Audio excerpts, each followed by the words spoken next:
بسم الله الحمد لله رب العالمين والعاقبة للمتقين ولا عدوان إلا على الظالمين وصلى الله وسلم على سيدنا محمد وعلى آله وصحبه أجمعين وعشر كسدحات سورة غافر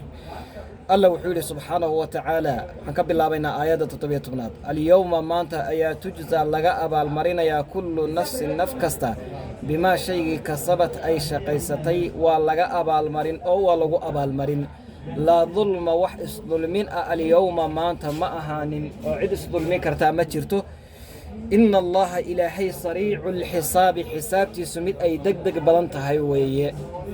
oo intaas oo makhluuqaad ay meesha isugu imaaday durba uu kala xisaabinaya ilaahay ku daahimaayo wa andirhum uga dig nabi maxamedow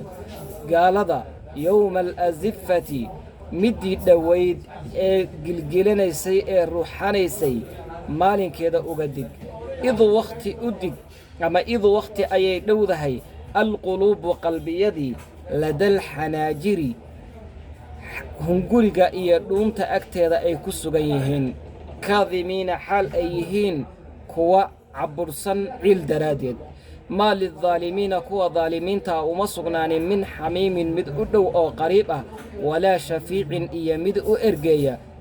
kaa ergeynaya oo yutaacu la yeelo yaclamu alla wuxuu og yahay khaa'inata alacyuni indhaha midooda khaa'inada ee waxyaabaha aan loo baahnayn fiirinaysa alla wuu og yahay iyo wamaa shayga tukhfi ay qarinayso as-suduuru laabuhu ay qarinayaan intaaba wuu og yahay alle subxaanahu wa tacaala wallaahu ilaahay ayaa yaqdii xukuma oo dadka kala xukuma bilxaqi cadaalad iyo xaqna ku kala xukuma waaladiina kuwa yadcuuna ay baryayaan min duunihi ilaahay sokadiisana laa yaqduuna ma kala xukumi karaan بشيء شيء ما كلا حكم كران إن الله إلهي هو الله السميع الله مقلوي وحكستا البصير أرك وحكستا أولم يصيروا ميين صعون في الأرض دلك دحدي سن من كان غير قريش أو فينظروا أي صوفيريان انت كذب كيف سدا كان أي أهاتي عاقبة الذين كوي عربتوذو كانوا أها من قبلهم أيغا هرتود ورث ثمود إيا عاد إيا قوم اللوط إيا قوم النوح إيا قوم فرعون إيه وحصو دمينا صافرين كانوا وحي أهايان كواسي هم أيغو أشدك وكأضيك بدن منهم حقو ذا قوة حق أودا وآثارا إيا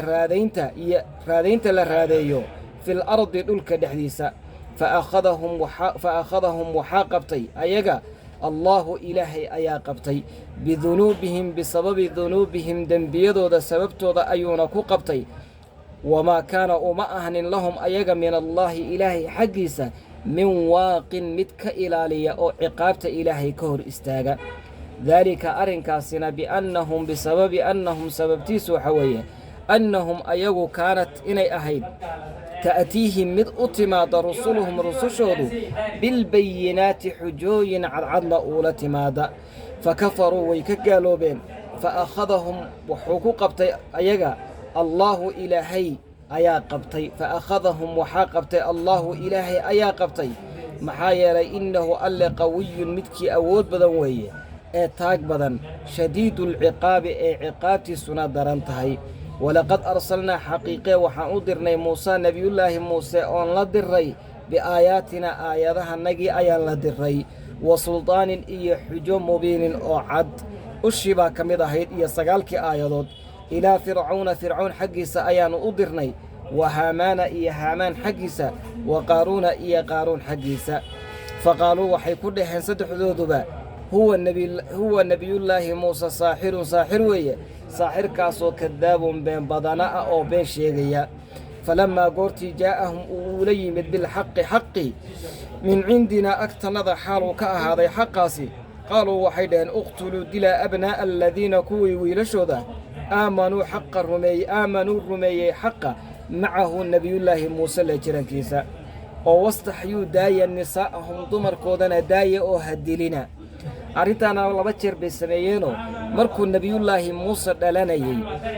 انتونا دلاني كهر ننكي فاليها وحوشي فرعون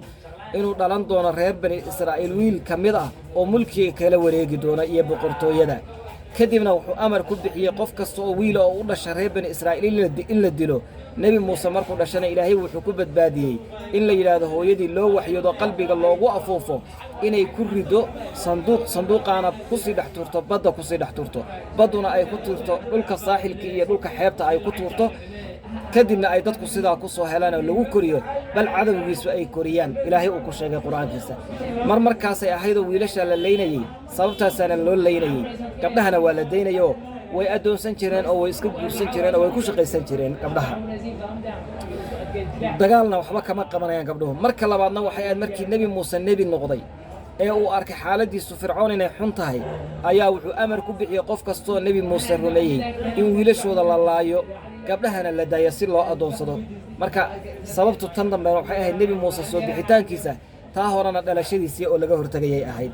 wamaa kaydu fircoon dhagartiisuna mayna ahaanin buu yidhi alleh ilaa fii dalaalin dayac iyo baadinnimo dhexdeed mooye wax kala mayna ahaanin ilaahay baa dayacayo